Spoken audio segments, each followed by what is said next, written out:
अस्सलाम वालेकुम, welcome to debate eight 8। मैं हूं ईसा नकवी। एक हंगामा खेज अदालती हफ्ते का आगाज हो चुका है। कल इस्लामाबाद हाई कोर्ट हल्का NA 48 और उसके बाद हल्का NA 47 और 46 के फॉर्म 45 और 47 को परखने के बाद लगता यह है कि फॉर्म 45 की बुनियाद के ऊपर इवेंचुअली जो है वो फैसला देने जा रही है। बहुत ही हंगामा खेज समातें होंगी जस्टिस जहांगीरी की अदालत में। और उसके बाद हमने देखा, हमें अंदाज़ा है कि कल जो है वो शायर अहमद फरहाद की बाजियाबी का केस भी इस्लामाबाद हाई कोर्ट में टेकअप होगा। इसके अलावा साइफर केस का जिसका जो है वो फैसला भी इम्कान यही है कि कल महफूज कर लिया जाएगा।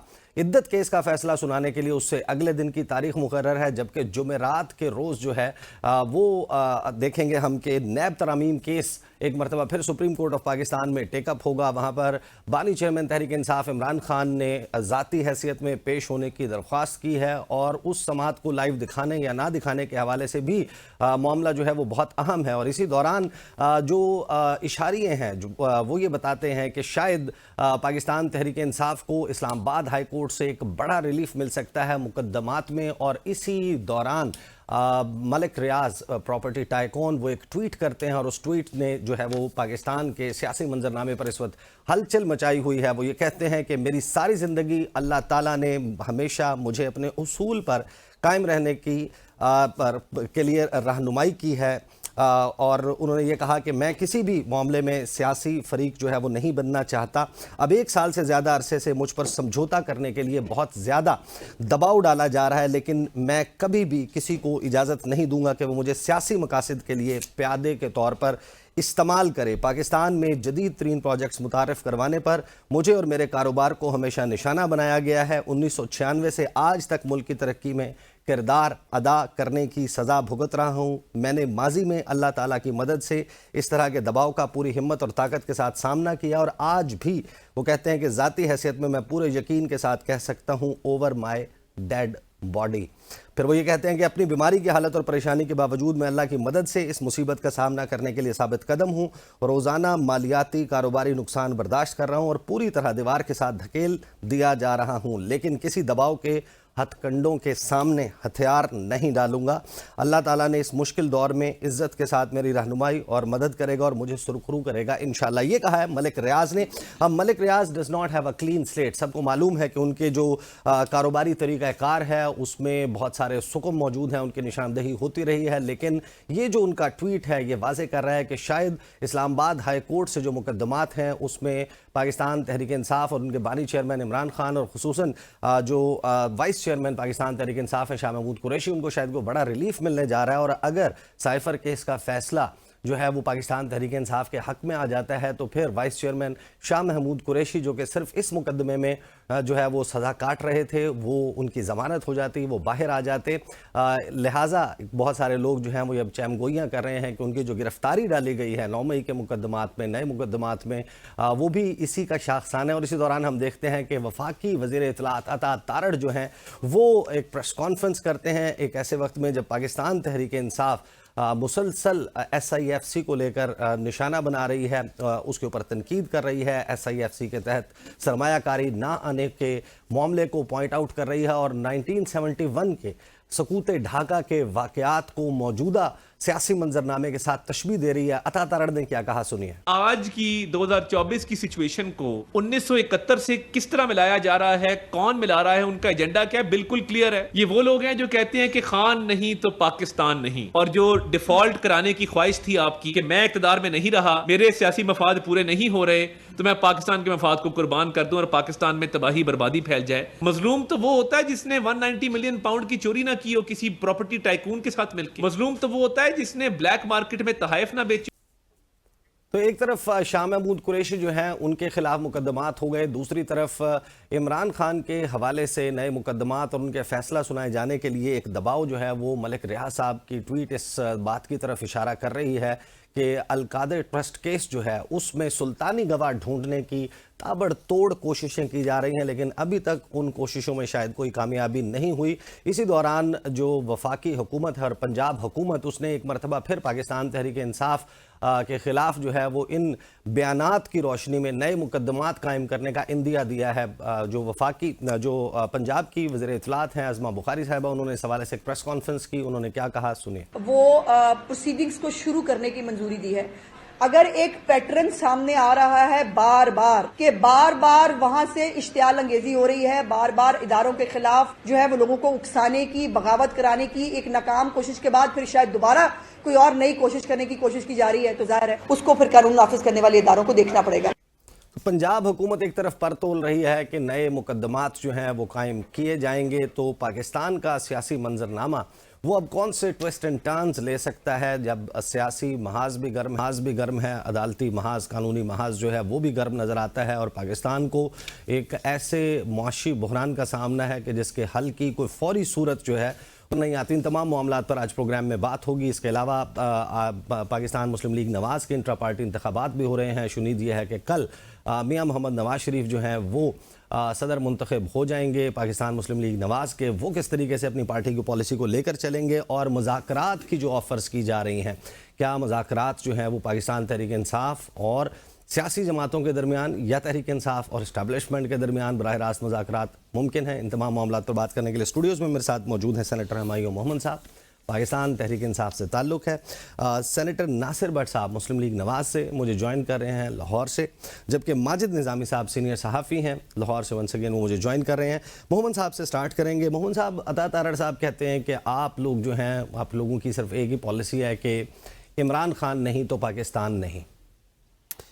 बिस्मिल्लाहिर्रहमानिर्रहीम, इय्याका नअबुदु व इय्याका नस्तईन।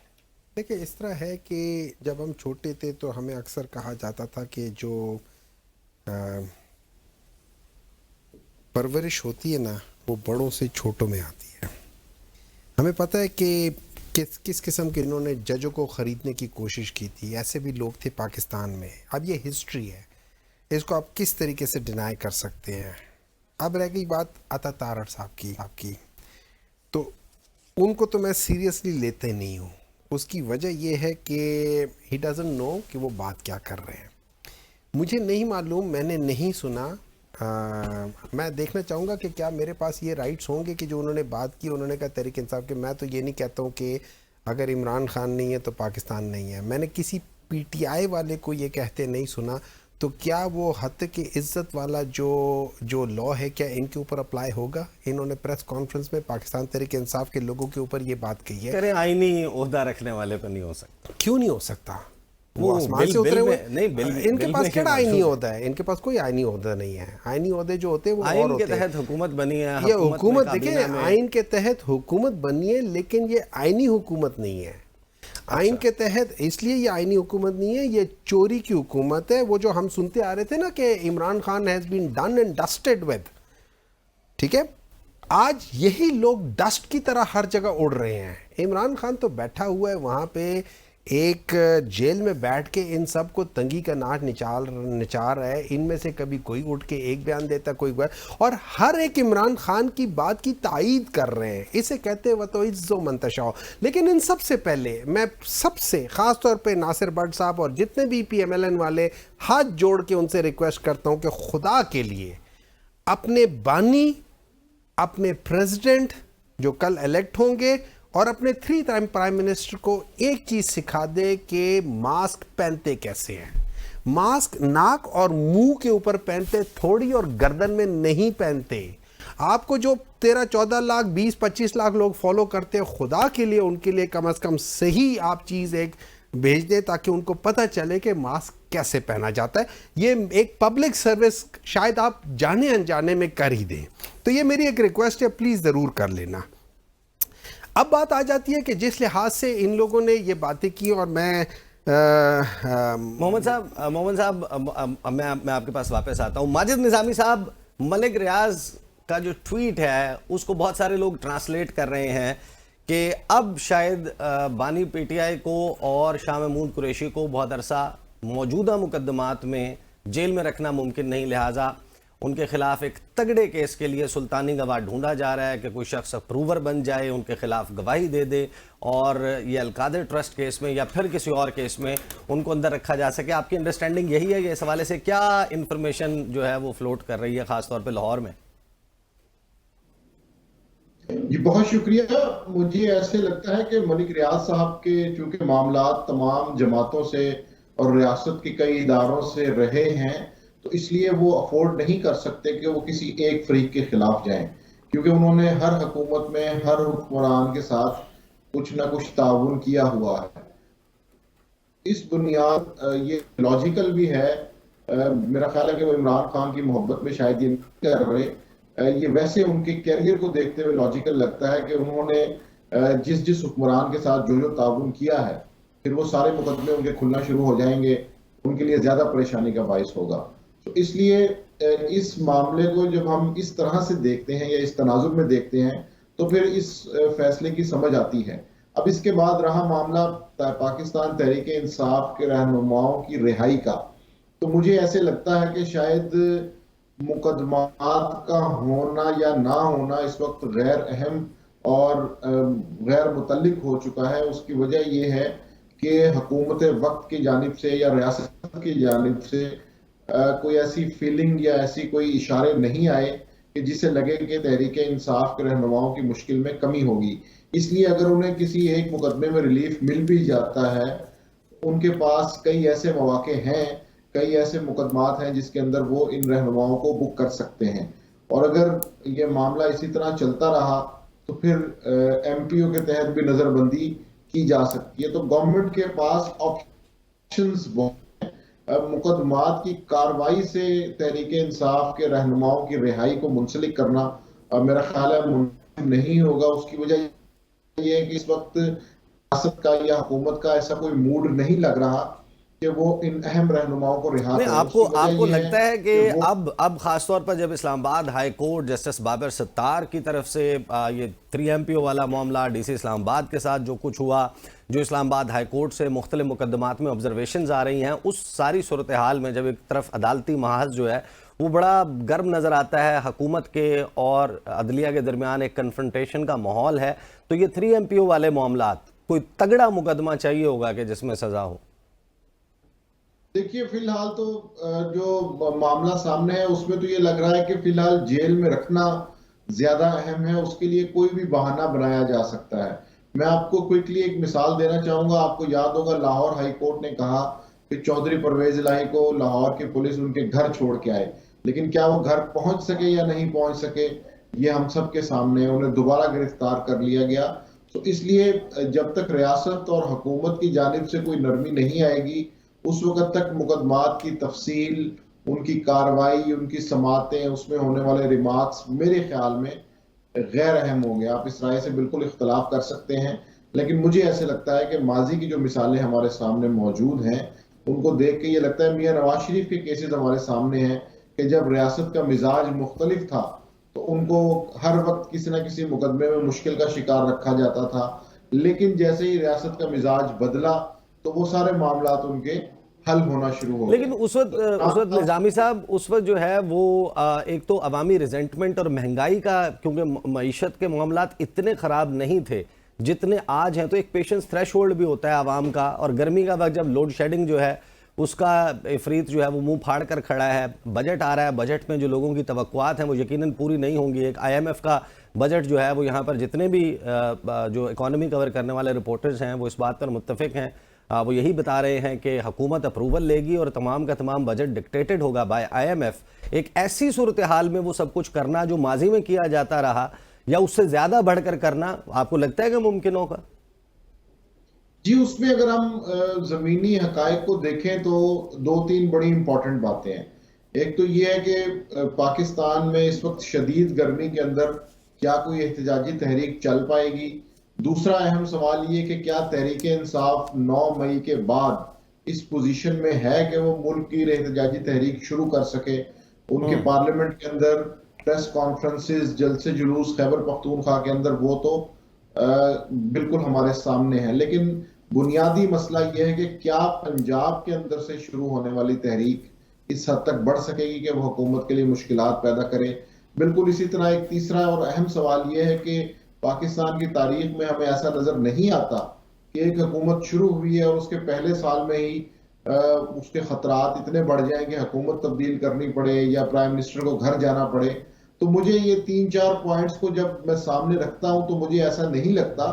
हाँ, ये दुरुस्त है कि अपोजिशन के लिए मुश्किल है, उनके लिए परेशानी है, और इसका बिल्कुल मामला हुकूमत के साथ मिल के हल होना चाहिए, लेकिन ये एक आइडियल सूरत हाल है। सही। हुमायूं मोहम्मद साहब, शदीद गर्मी के इस आलम में आप लोग तहरीक चला सकते हैं, तहरीक चलाने का कोई मूड भी है? रमज़ान के वक्त बातें ये चल रही थी कि ईद के अराउंड जो है वो अडियाला जेल की तरफ जाएंगे, फिर हमने देखा कि जो वज़ीर आला खैबर पख्तूनख्वा हैं उन्होंने एक बड़ी दबंग किस्म की तकरीर की। उन्होंने कहा कि हम आएंगे और इस्लामाबाद रावलपिंडी आएंगे और वापस लेके जाएंगे, इमरान खान को साथ लेके जाएंगे। लेकिन लगता ही है कि गर्मी की वजह से आप लोगों के प्लान भी जो हैं वो पोस्टपोन हो रहे हैं। देखिए, मैंने माजिद निज़ामी साहब की बातें सुनी, मैं उनकी बातों से एग्री इसलिए नहीं करता कि मैं समझता हूँ कि वो एक चीज़ होती है अवेकनिंग। जब अवेकनिंग होती है, या दूसरे लफ्ज़ों में आप कहते हैं जब शऊर उठना शुरू होता है, तो बहुत सारे लोग अपना जो उनका नॉर्मल रूटीन का स्टांस होता है वो उससे बदलना शुरू हो जाते हैं। हमने देखा इससे पहले भी हमेशा से, आज से नहीं हमेशा से इदारों का एक प्रेशर होता था लोगों के ऊपर, लेकिन उसके सामने कोई खड़ा नहीं होता था। और आमतौर पे हमने ये देखा है कि ज़िंदगी में देखा है, और मुख्तलिफ आप देखें उसकी अक्कासी फिल्मों में भी होती है, कि जब एक आदमी एक जुल्म के सामने जब खड़ा हो जाता है तो उसको शुरू में नुकसान होता है, लेकिन उसको देखा देखी लोग खड़े होना शुरू होते हैं। तो जब इमरान खान ने अपना स्टांस, जैसे मलिक रियाज भी इसीलिए सुन एग्जैक्टली, देखिए मलिक रियाज की मैं बात बताता हूँ। मलिक रियाज साहब इस वक्त अपनी जिस एज पर है, उन्होंने बहुत कुछ, मतलब पैसा भी कमाया है, नाम भी कमाया है, सब कुछ किया है। मैं ये समझता हूँ कि उनकी वजह यह है कि वो ये चाहते हैं कि आखिरी वक्त में मैं कोई इस किस्म की चीज़ ना कर सकूँ जिसका मुझे आखिरत में भी और जाते जाते इस दुनिया में भी मुझे इतनी बदनामी हो जाए कि मतलब मेरे जो आने वाली नस्लें हैं वो उसको उस तरीके से ना कर सके। तो मैं समझता हूँ उसकी बेसिक वजह ये है, वरना ये मोर द रीज़न अगर माजिद निज़ामी साहब के लिहाज से जाऊँ कि वो प्रेशर वो किसी के साथ, तो इस वक्त तो उनको उस लिहाज से इस जो हुकूमत है या इस वक्त जो इस्टेब्लिशमेंट जो उनके ऊपर प्रेशर डाल रही है, उनको उसको सकम करके वो चीज़ कर लेनी चाहिए, ठीक है। लेकिन सवाल ये हो जाता है, इन्होंने बात की कि ये मुख्तलिफ होता है, और जो इन्होंने कहा था कि रियासत के मूड की बात होती है। सवाल मेरे दिमाग में एक सवाल उठता है, हम लोग कब तक एक रियासत के मूड के इंतज़ार करेंगे कि रियासत का मूड अच्छा है, नहीं बुरा है? ये तो बिल्कुल इस तरह जैसे कोई बहुत सख्त किस्म का वालिद होता है तो आप उसे मूड देखते हैं कि यार अच्छा मूड है, हम जाके ये पूछ लें या ना पूछे, फलाना करेंगे। हम कब तक ऐसे रहेंगे? हम क्यों नहीं उस जगह पे पहुंच जाते हैं जहां पे अगर मेरा हक है, मेरे साथ इंसाफ होना चाहिए, मुझे अदल मिलना चाहिए, हम वहां क्यों नहीं जाएंगे? लेकिन जैसे मैंने शुरू में कहा था, एक अवेकनिंग हो रही है, ये जजेस के अंदर सबसे पहले खड़े हुए। अच्छा, इसके ऊपर ये याद रखें, PMLN वाले जजेस को बहुत बुरा भला कहते हैं, वो जस्टिस अतहर मिनल्ला साहब के पीछे लगे हुए, लेकिन इनको याद होना चाहिए कि 2018 में ये जस्टिस अतहर मिनल्ला साहब थे जिन्होंने मियां नवाज शरीफ को, जिन्होंने मरियम को, जिन्होंने इन सब को जब उनके हक में फैसले कर रहे थे तो ये बहुत अच्छे हो रहे थे। होता क्या है, इस किस्म के जजेस जो होते हैं ना, ये इंडिपेंडेंट सोच वाले होते हैं, इनको इससे मतलब नहीं होता कि कौन मुझे क्या कह रहा है क्या नहीं कह रहा है, उन्होंने अपना डिसीजन मेरिट पे लेना होता है। और एक बात मैं याद दिला देता हूं, इंडिपेंडेंट सोच वाले हैं तो आपकी पार्टी के फॉलोअर्स उन्हीं को उसी इंडिपेंडेंट सोच पे बड़े बुरे तरीके से तनकीद का निशाना भी इसी तरफ आ रहा था। अगर आप मुझे 2 सेकंड दे देते, जब 2018 में जस्टिस अतहर मिनल्ला ने मियां नवाज शरीफ साहब को रिलीफ दिया था या जो भी किया था, डिसीजन उनके हक में दिया था, उस वक्त हमारे जो स्पोक्स पर्सन थे, जो मीडिया को डील करते थे, वो फवाद चौधरी साहब थे। और अगर आप जाके देख लो, फवाद चौधरी साहब का ऑन रिकॉर्ड है, उन्होंने कहा था कि हम ये अदालत के इस फैसले की रिस्पेक्ट करते हैं, हमने अदालत को बुरा भला नहीं कहा। देखिए, हम चाहे उनके फैसले से एग्री ना करें, that's a separate thing and I have got the right to say that thing. लेकिन उनको हमने उनकी ट्रोलिंग उनकी इस लिहाज से या उनको बुरा भला और जिस तरीके से ये कर रहे हैं वो हमने नहीं किए थे। हम लोग अगर करना चाहते तो हम भी उतनी नीचे गिर सकते थे, लेकिन हम लोगों ने नहीं किया। हमने कहा कि हम आपके इन फैसलों की रिस्पेक्ट करते हैं। That is the difference between us and them. सही। ब्रेक लेंगे। ब्रेक के बाद वापस तो पाकिस्तान के सियासी मंजरनामे पे यही जो डेवलपमेंट्स हो रही हैं उस पर गुफ्तगू का सिलसिला जारी रहेगा।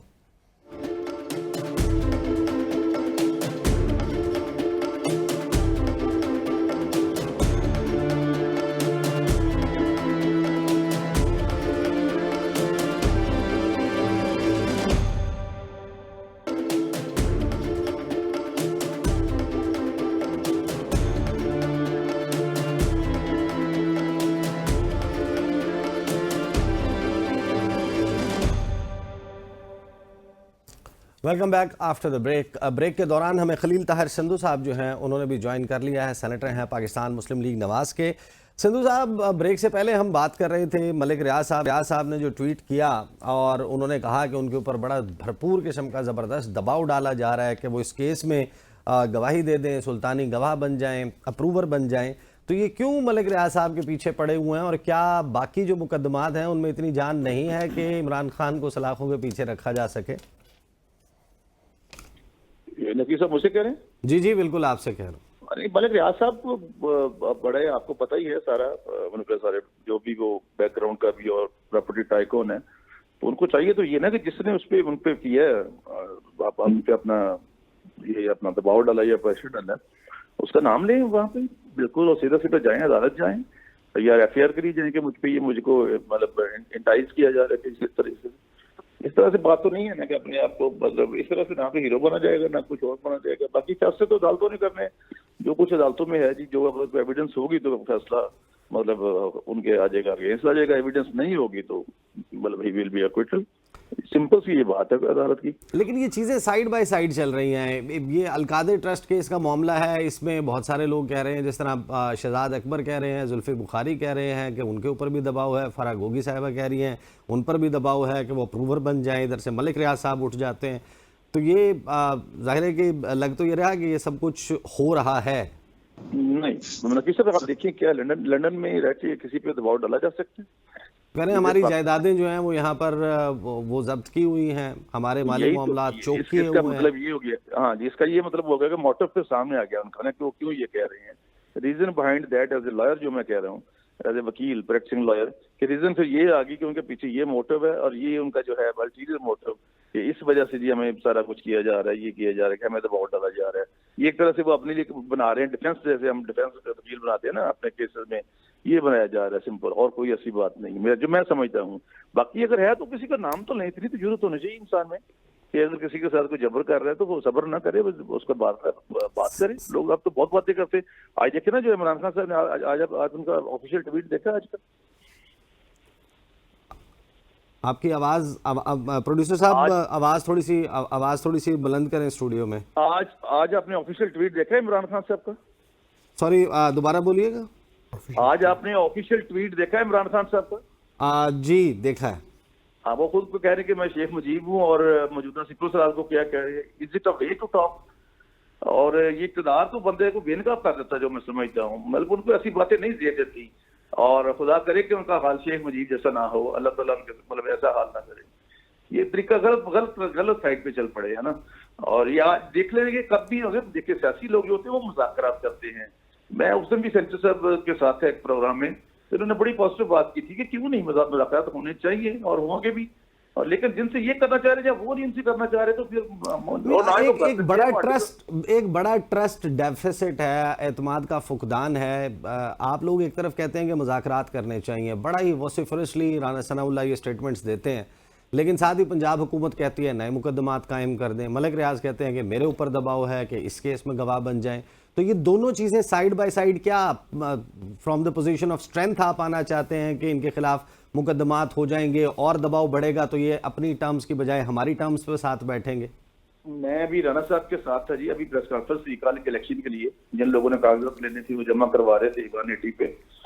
उधर भी यही बात हुई है, कोई ऐसी बात नहीं है। ये ऐसा करें, उन्होंने आज भी बात की है कि पार्लियामेंट्री कमेटी बना ले, और ये जिस तरह सेनेटर मोहम्मद साहब हैं और इनके और बड़े असद कैसर साहब हैं, अपना दूसरे बड़े अपना बैरिस्टर साहब हैं, अली जफर साहब, इस किस्म की एक अच्छी टीम बना के ये दें और हम भी इनको देते हैं। मैं ऑन बिहाफ ऑफ मैं पार्टी अब बात कर रहा हूँ, तो इस तरह से पार्लियामेंट ग्रुप बना के तो मुज़ाकरात हो सकते, क्यों नहीं हो सकते? चले मैं मोहम्मद साहब से इस पर जवाब ले लेता हूं कि क्यों नहीं हो सकते। मोहम्मद साहब, ये गुफ्तगू जरा पहले मैं आपको सुनवाता हूं। राना सनाउल्लाह साहब हैं, यूसुफ रजा गिलानी हैं, एक के बाद एक अहम पर बैठे हुए लोग, एक चेयरमैन सेनेट हैं, एक वज़ीर आज़म के मशीर बराए सियासी उमूर हैं, वो आपको मुज़ाकरात की दावत दे रहे हैं। सुनवाएं प्रोड्यूसर साहब क्या कह रहे हैं।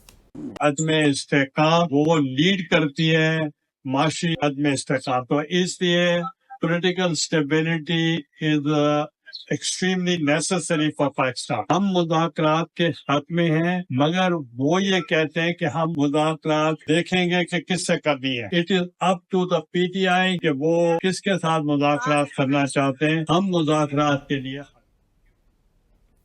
तो मोहम्मद साहब, क्यों मुज़ाकरात नहीं करना चाहते आप?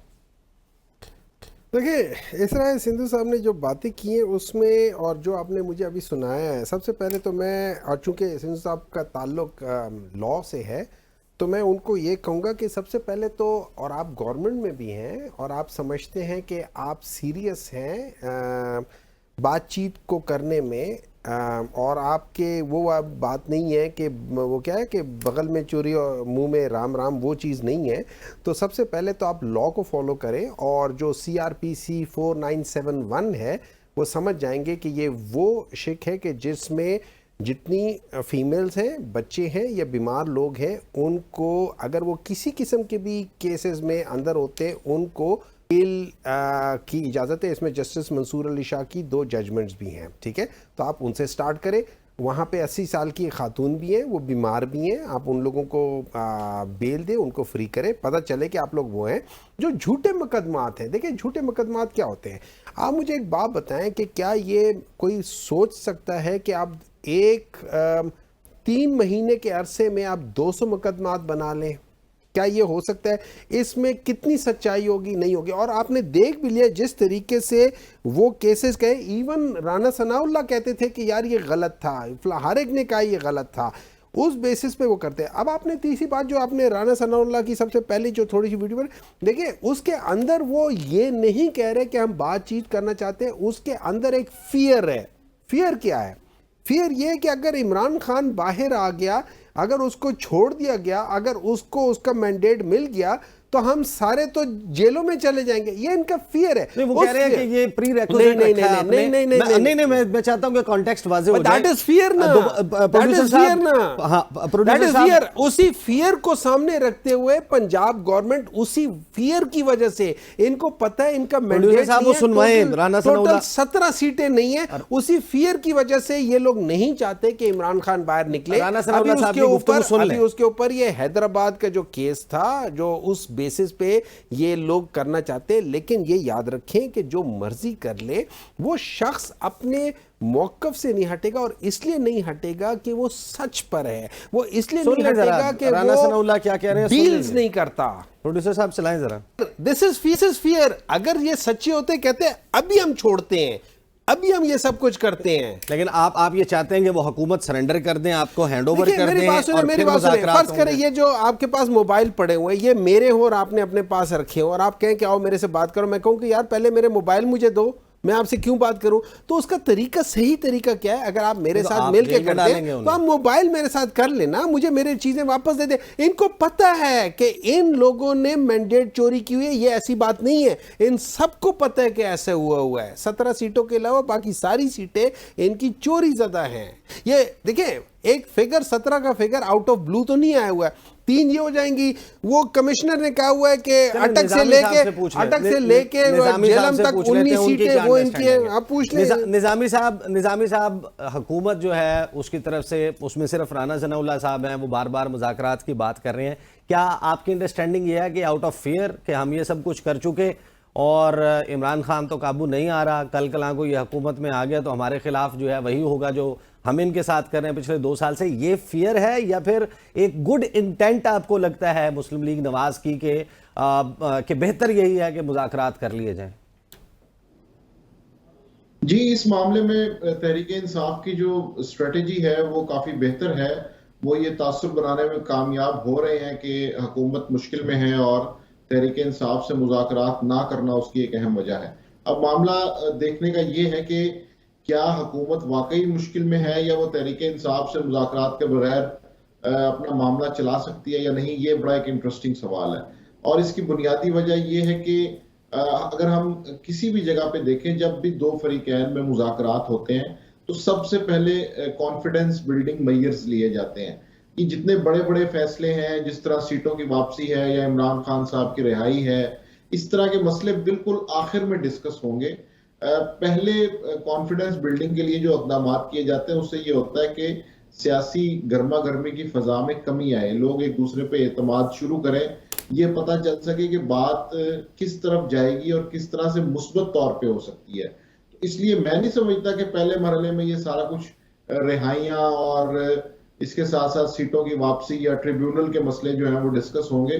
पहले कुछ ना कुछ छोटे इक़दाम किए जाएंगे कि जिससे सियासी गर्मा गर्मी में कमी आए। दोनों जमातों के अंदर जितना शदीद इख्तलाफ है, दोनों ने एक दूसरे के लिए जो जो अलकाबात इस्तेमाल किए हैं, उसके बाद इसको जाहिर बात है कूल डाउन करने के लिए एक बड़ी तहम्मुल की और स्ट्रेटेजी की जरूरत है, जो कि दोनों साइड से होना चाहिए। अलकाबात तो JUIF और PTI के दरमियान जैसे हुए थे वो तो कभी मुमकिन ही नहीं लगता था कि उनके दरमियान बात होगी, लेकिन जब दोनों तरफ एक इंटेंट वाजे हुई तो हमने देखा कि वो तो बड़ा करीब आ चुके हैं। तो आप यहाँ पर आपकी अंडरस्टैंडिंग क्या है? कौन सी पार्टी बेसिकली सिर्फ बात यानी कि टॉक शोज के लिए, एक पब्लिक पोस्चरिंग के लिए मुज़ाकरात की ऑफर कर रही है? नून लीग की इंटेंट आपको लगता है कि वो, क्या आपको लगता है कि वो इतना फंस गए हैं कि वो ये मुज़ाकरात की ऑफर कर रहे हैं या इनको एंगेज कर किया जा रहा है? क्या अंडरस्टैंडिंग है?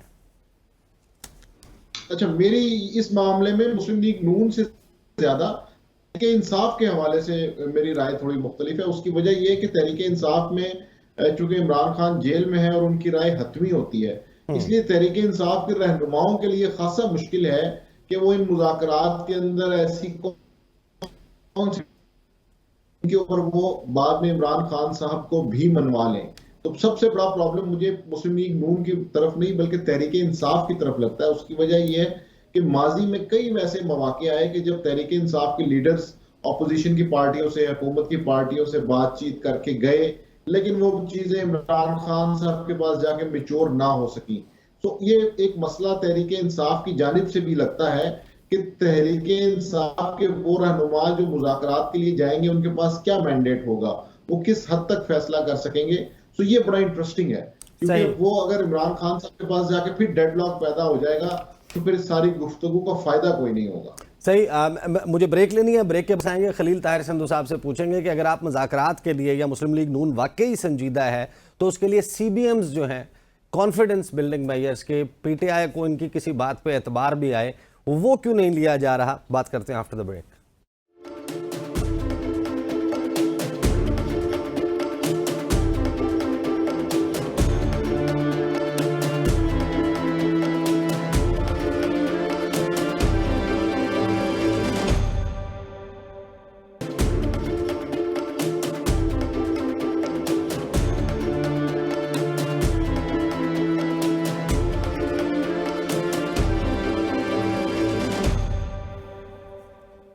Welcome back after the break. Sindhu साहब, PTI वाले कहते हैं, मोहम्मद साहब की भी आपने गुफ्तगू सुनी कि आप लोग कहते हैं मुज़ाकरात का कि मुज़ाकरात करने हैं, सियासी लोगों के दरमियान मुज़ाकरात होने चाहिए, लेकिन दूसरी तरफ आप नए नए मुकदमे कायम करने की कोशिश कर रहे हैं। अभी पंजाब काबीना जो है उसने अप्रूवल दे दिया है कि प्रोसीड किया जाए अगेंस्ट पाकिस्तान तहरीक इंसाफ और इमरान खान। आपकी पॉलिसी एग्जैक्टली है क्या और इंटेंट है क्या? देखिए, निजामी साहब बड़े रिस्पेक्टेबल आदमी और उन्होंने बड़ी अच्छी बात की है, मैं उनकी बात को कोरैबोरेट करता हूँ। और इवन हमायूं मोहम्मद साहब daily respect, highly educated person. बिल्कुल बात इसमें ये है, पहले भी पार्लियामेंट कमेटी बनी थी, और आप किसी दिन मेरी जाती रिक्वेस्ट होगी नकवी साहब कि आप लें तो कटक आपको लाने चाहिए। अब ये एक मीटिंग हुई थी, उसकी 2018 वाले इलेक्शन का, तो उसके बाद खट्टर साहब ने कहा दूसरी मीटिंग पे आके कि वो खान नहीं मानता जी, वो कहता है जी मेरा वही फलसफा जो 2011 से कि मैंने किसी से मुज़ाकरात नहीं करने, मैं हाथ नहीं बुलाना, सब इनको जेलों में भेजना, केसी उतरवाने, आपको याद होगा, और ये बातें सारी। तो हम किससे जो मतलब मुझे समझ नहीं आ रही कि किस हवाले से कौन से टीओ आज बनाए, कोई LMG लाइक माइंडेड ग्रुप जो है वो ले ले, तो टर्म्स ऑफ रेफरेंस ले, टर्म्स ऑफ रेफरेंस ना ले। तो जो निजामी साहब ने फरमाया कि दोस्त फरमाया कि कोई प्रायोरिटीज बना ले, यहाँ से ही हम करते हैं शुरू, ये तो स्टार्ट ही वहां से ले रहे जो आखिर होता है। तो इस तरह से तो नहीं मेरे ख्याल में चीजें। आप फंसे हुए हैं एज अ गवर्नमेंट, या आप इस किसी मजबूरी के तहत ये ऑफर कर रहे हैं मुज़ाकरात, या फिर you can do without PTI? मैं बताता, हम कोई फंसे हुए नहीं है। जिन्होंने कमेटी बनाई साहब ने बताया था प्रेस करके रहो फसन साहब ने कि एक कमेटी बनाई है PTI से और पार्टी स्टाफ से 3 लोगों की कमेटी हमने बना दी खान साहब ने। उसमें इनका 50% काम हुआ, ये मांगे वो नहीं। अच्छा, दूसरे नंबर पे एक मुज़ाकरात की बात इनकी तरफ से आई, उसके बाद हमने ये जरूर कहा है, आप भी कह रहे हैं कि मुज़ाकरात आपको पॉलिटिकल लोगों से करने पड़ेंगे। आपको एक बात याद होगी नकीब साहब, बस निजामी साहब को याद होगी और मोहम्मद साहब को भी, कि यहाँ शबाशी प्राइम मिनिस्टर साहब ने जब वो प्राइम मिनिस्टर नहीं कभी बने तो उन्होंने सबसे पहले कही कि ये जो आजाद अरकान थे वटेवर, इनको कहा था कि आप पीपल्स पार्टी के साथ मिलकर गवर्नमेंट बनाएं, आपकी इसके लिए तो ये वटेवर जो, तो दे रिफ्यूज। उन्होंने कहा जी हम इन 3 जमातों से बात ही नहीं करेंगे, ना MGM से, ना पीपल्स पार्टी से, ना मुस्लिम लीग नून से। But in spite of all this, even मतलब जो मुज़ाकरात की बात है, तो इस हवाले से हम कह रहे हैं कि बातें जो होती हैं, ये मुज़ाकरात होते हैं, ये डायलॉग होता है, वो पोलिटिकल लोगों के दरमियान होता है। जैसे ये करना चाहते हैं वो उनसे करना नहीं चाहते, जो उनसे करना चाहते हैं ये उनसे करना चाहते हैं। अब मुझे नहीं पता निजामी साहब क्या जिससे को बेहतर बता सकेंगे।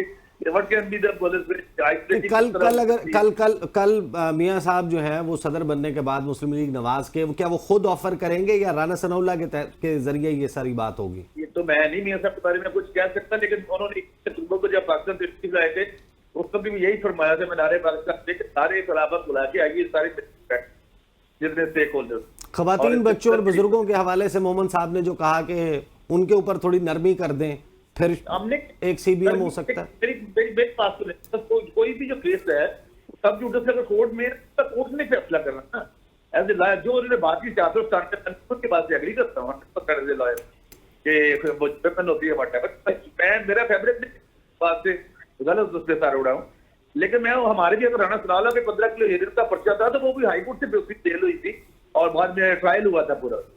सही। मोहम्मद साहब वो कहते हैं कि हम तो बात करना चाहते हैं लेकिन आप किसी और से बात करना चाहते हैं, आप हमसे बात करना ही नहीं चाहते। देखिए, लेट्स पुट लाइक दिस, मैं इस तरह कह देता हूँ and I will be point blank, ठीक है। वो ये है कि हम प्रॉब्ली उन लोगों से बात करना चाहते हैं जो आपको लेकर आए हैं, क्योंकि आपकी अपनी तो हैसियत थी नहीं आने की, आप तो सारे हार गए थे, आप 17 सीटें थी। अगर आपके अंदर थोड़ा सा भी वो होता है, देखिए जैसे CBMs की बात कर रहे हैं ना, बात चीज़ें होती है, मैंने रेफरेंस दे दिया CRPC 4971 के तहत आपके पास हुकूमत के पास ये इख्तियार होता है कि बेल दे दे। हम ये नहीं कह रहे कि केस ख़त्म कर दें, हम ये नहीं कह रहे कि आप पंजाब हुकूमत में जाके ये बिल पास करवाएं और ये चीज़ करें, कैबिनेट से करके हैदराबाद के तरीके के लिहाज से ये कर रहे हैं, ये आप लोग कर रहे हैं। अब आप ये सारी चीज़ें कर रहे हैं और साथ हमारे साथ बातचीत करना चाहते हैं। अच्छा, ये लोग हमेशा रेफरेंस देते हैं कि पाकिस्तान तहरीक इंसाफ के साथ बात करो तो हो जाता है, और ये बात करते हैं, ये 2022 के जो इलेक्शंस की बात थी जिसमें पाकिस्तान तहरीक इंसाफ के साथ बातचीत हो रही थी कि हम अर्ली इलेक्शंस कर लेते हैं एज अपोज टू हम लोग करें ये उसमें अगस्त में ज़रा जल्दी कर ले। आपको पता है बात क्यों कैंसिल हुई थी? बात इसलिए कैंसिल हुई थी कि जब इन लोगों ने बात की थी, हम लोग कह रहे थे मई में कर लो, ये कह रहे थे हम अक्टूबर में करेंगे, तो हमने कहा दरमियान में कर लेते हैं। इनको पता है, इन्होंने पता है क्या कहते हैं, इन्होंने सिर्फ 15 दिन पहले कहा था कि हम जो डेट है उससे 15 दिन पहले कर लेंगे। अरे भाई, हम पे एहसान ना करो, आप जिस दिन करना चाहते हो कर लो। लेकिन दैट इज वाई मैं, इमरान खान छोड़े, मैं भी होता, मैं भी कहता यार मैं नहीं करता हूं, मेरे ऊपर एहसान किस बात का कर रहे हो, 15 दिन का कर रहे हो, या आप दरमियान में मिलो, और या फिर नहीं मिलना तो जो आपने करना है आप कर लो, जो हमने करना होगा हम कर लेंगे, उसका कोई वो नहीं है। तो ये है बेसिकली बदनीयत, लोग इस वजह से कर ले। अगर तो ये लोग समझते हैं कि ये चीज़ होनी चाहिए, तो इन लोगों को जैसे असद कैसर का आपने स्लॉट सुनाया था। इन लोगों को चाहिए कि ये कोई इस किस्म के इकदाम करे कि हमें पता चले कि ये वाकई है। इन्होंने पीपल्स पार्टी के साथ इन लोगों ने वो चार्टर ऑफ डेमोक्रेसी साइन की थी, उसमें आर्टिकल 22 इनका अपना है कि हम आर्मी से मदद नहीं लेंगे। ये अपने उस आर्टिकल के ऊपर तो ये रह नहीं सकते, ये किसी और के साथ क्या वादा करेंगे। मियां नवाज शरीफ साहब ने 2008 में कहा था कि मैं जनरल मुशर्रफ के अंडर कंडक्ट करने वाले इलेक्शंस में नहीं हिस्सा लूंगा, आखिर में भाग गए और जाके खड़े हो गए।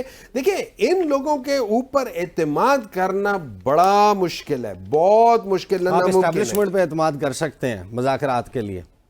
देखिए, एस्टैब्लिशमेंट एक इन पे नहीं कर सकते। नहीं, देखिए, एस्टैब्लिशमेंट एक हकीकत है। इन लोगों ने ये भी तो एक हकीकत है, चाहे आप आजकल इन्हें छोटी हकीकत कहें। इन लोगों ने बहुत दफा जो इनके साथ बातचीत हुई थी, जिस चीज पे हम लोग इकट्ठे आए थे, उस पे ये बैक ऑफ कर गए। हम इनके साथ किस चीज पे करें? तो हाँ, अगर ये करते तो जरा ऐसे काम करें कि हमें पता चले ये वाकई कर रहे हैं। वरना मुझे एक बात बताएं, आप मेरे ऊपर अभी जो शाह महमूद कुरैशी है, उसके ऊपर पता है कि कल केस खत्म हो रहा है, उसके ऊपर उसको किसी और चीज में वो कर दिया। अगर यही काम इन लोगों ने करने, मैं इनसे बात क्यों करूं? मुझे कोई बता दे, समझा दे तो मैं करने को तैयार हूंगा, लेकिन मैं क्यों करूं? मुझे सिद्धू साहब बता दे, मैं उन लोगों को अंदर करता जाऊं एक तरह से, फिर कहूं कि मेरे साथ बात करो, वो बात करेंगे? कभी नहीं करेंगे, कोई भी नहीं करेगा। और जो करेगा, वो अगर वो कहते हैं कि वो करेगा, वो झूठ बोलता है। लेकिन जो राना सनाउल्लाह ने कहा कि हम हमारे खिलाफ फिर ये हम सबको जेल में डाल देंगे, तो फिर ये विशेष साइकिल है, ये तो चलता रहेगा। अगर आप भी एस्टैब्लिशमेंट के साथ बात करके if you make your way into power, है ना, वो प्रिजम्पशंस है, फियर है, वो डर की वजह से है, वो खौफ की वजह से है, उसमें डेंजर नहीं है, उसमें खौफ है। अगर देखिए, अगर चीजें करनी होती तो अगर हम लोगों ने करना होता तो यही सारे काम हम भी कर सकते थे। राना सनाउल्लाह कभी बाहर ही ना निकलता। इमरान खान ने अगर इनके वो एसीज निकालने होते, उसको तकरीर करने की जरूरत नहीं है। वो उस वक्त कह सकता था यार निकालो, अमेरिका से कहता था अभी निकालो, अगले दिन निकल जाते कि नहीं निकल जाते। उन्होंने नहीं किया। बात चीजें होती क्या। अच्छा, ये लोग कहते हैं कि इनका और मौलाना साहब या इन लोगों ने हमेशा क्या, मुझे एक बात बताएं, पीपल्स पार्टी और इनके दरमियान में क्या कुछ नहीं हुआ?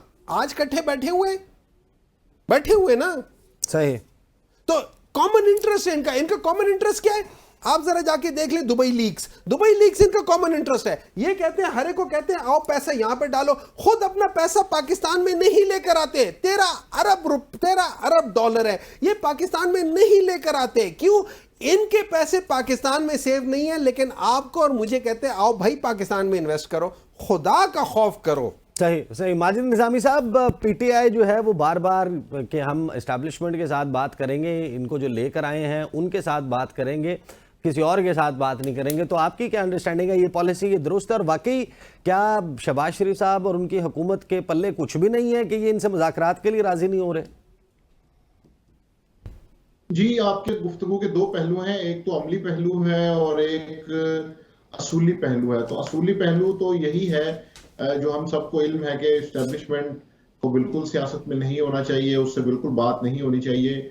लेकिन जब हम अमली पहलू को देखते हैं तो हमें ये पता चलता है कि शहबाज शरीफ साहब ने 2018 के बाद एस्टेब्लिशमेंट से ही बात की थी और उन्होंने अपने लिए कुछ आसानियां हासिल की थी। उसमें जनरल बाजवा के हवाले से जो भी दास्तान है वो हमारे इल्म में है।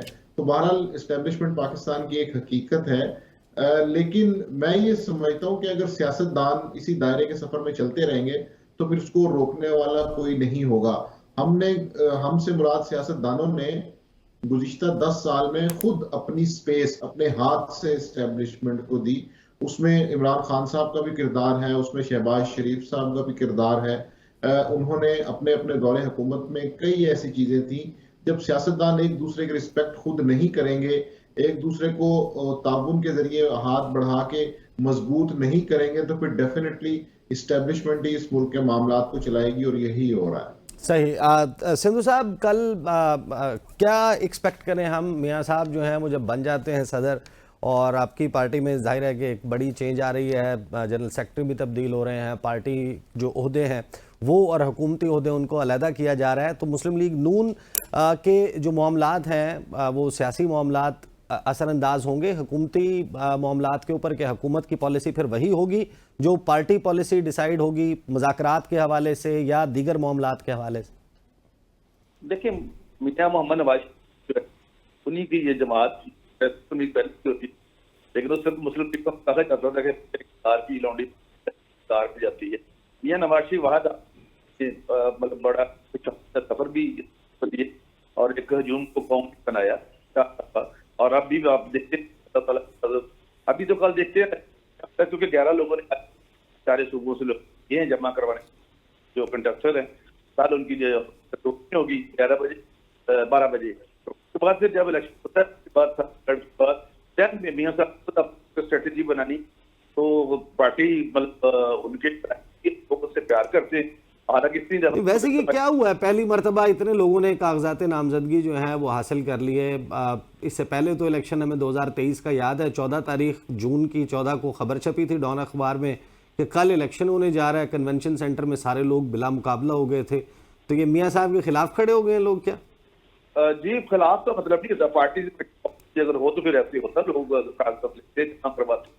ये जिस तरह जमात इस्लामी वो पूरा है, वहाँ कागजात नहीं जमा होते, वहाँ बाकी नीचे कैसा और फिर आगे जाके फिर जो अमीर बनता है वो तरफ करता है। ये एक ऐसी पार्टी में लोगों का हर एक का राइट है कि जो उसका मेंबर है वो पाए, और उसके बाद जो होगा उसका आएगा। लेकिन मतलब मैं समझे इसको रवायत को आगे बाकी पार्टी को भी करना। सही बहुत बहुत शुक्रिया। हमारे साथ जो है वो खलील ताहिर सिंधु साहब मौजूद थे, माजिद निज़ामी साहब हमारे साथ मौजूद थे, और सेनेटर हुमायूं मोहम्मद साहब मौजूद थे। आप सबका बहुत बहुत शुक्रिया। पाकिस्तान का सियासी मंजरनामा जिस तेज़ी के साथ तब्दील हो रहा है, और ख़ास तौर पर ये जो हफ्ता है इसमें जो केसेस, और फिर ऑनवर्ड्स जून के आगाज़ में जिन केसेस का आगाज़ होने जा रहा है, चाहे वो बल्ले के निशान वाला मामला हो, उसके हवाले से दोबारा सुप्रीम कोर्ट से इस्तदा की जाएगी। फिर मखसूस नशिस्तों का मामला 3 जून से ऑनवर्ड रोज़ाना की बुनियाद पर उसकी समाअत होगी। और फिर ये जो हल्का NA 48, 47, 46 इस्लामाबाद के हल्के फॉर्म 45 पीट के, तो बड़ी कॉन्फिडेंट है कि उनके हक में फैसला जो है वो आ जाएगा इस्लामाबाद हाई कोर्ट से। इन दैट केस हुकूमत के लिए मामलात को संभालना लगता है कि मुश्किल हो जाएगा। अब तक के लिए इतना ही, इजाज़त दीजिए, अल्लाह हाफिज़।